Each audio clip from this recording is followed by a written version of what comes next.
Hi all, വളരെ നല്ലൊരു വാർത്തയുമായിട്ടാണ് ഞാൻ വന്നിരിക്കുന്നത്.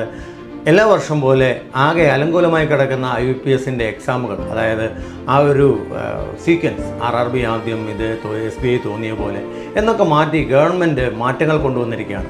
കാരണം കുട്ടികൾ RRB ആണ് ആദ്യം കിട്ടുന്നത്, അത് കിട്ടിയിട്ട് IUPSലേക്ക് മാറുന്നു, വീണ്ടും SBIയിലേക്ക് മാറുന്നു. കൂടുമാറ്റത്തോടെ കൂടുമാറ്റം. അതിനെ ഇത് ചെയ്യാൻ പ്രതിരോധിക്കാൻ കേന്ദ്ര ഗവൺമെൻറ് കൊണ്ടുവന്നിരിക്കുന്ന പുതിയ നോട്ടിഫിക്കേഷനെ കുറിച്ച് പറയാനാണ്. 11-ാം തീയതി വന്നിരിക്കുന്ന നോട്ടിഫിക്കേഷൻ പ്രകാരം ഇതാണ് ആ രേഖകളെല്ലാം. ഇനി മുതൽ 2026-27 നിങ്ങൾക്ക് വരുന്ന 3 മാറ്റങ്ങളുമായിട്ടാണ് വരുന്നത്.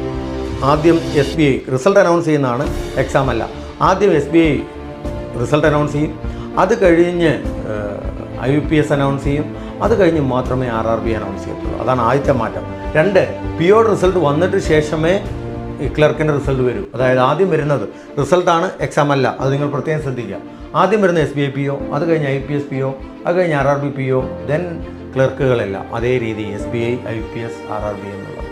ഇതാണ് രണ്ടാമത്തെ മാറ്റം. മൂന്നാമത്തെ മാറ്റം എന്തെന്ന് ചോദിച്ചാൽ, ഇനി മുതൽ 2026-27 മുതൽ ബാക്കിയുള്ള എക്സാമുകളെ പോലെ IBPSും അവർ ആൻസർ ഷീറ്റും കൊടുക്കും, ആൻസർ കീയും നിങ്ങളുടെ ലോഗിൻ ID-യിൽ പ്രൊവൈഡ് ചെയ്യുന്നതായിരിക്കും. അത് കൂടുതൽ ട്രാൻസ്പെറൻസിയിലേക്ക് നയിക്കും. ഗവൺമെൻറ്റിൻ്റെ ഈ നീക്കം നിങ്ങൾക്ക് കൂടുതൽ സഹായകരമാകും. ഇനി നിങ്ങൾ കൂടുതൽ ഫോക്കസോടെയും കൂടുതൽ അംബീഷനോടുകൂടിയും നിങ്ങൾ ഇഷ്ടപ്പെട്ട ബാങ്കിൽ ഇഷ്ടപ്പെട്ട പൊസിഷനിൽ നിങ്ങൾക്കെത്താൻ ഈ തീരുമാനം സഹായകരമാകും എന്ന് ഞാൻ പ്രതീക്ഷിക്കുന്നു. Thank you.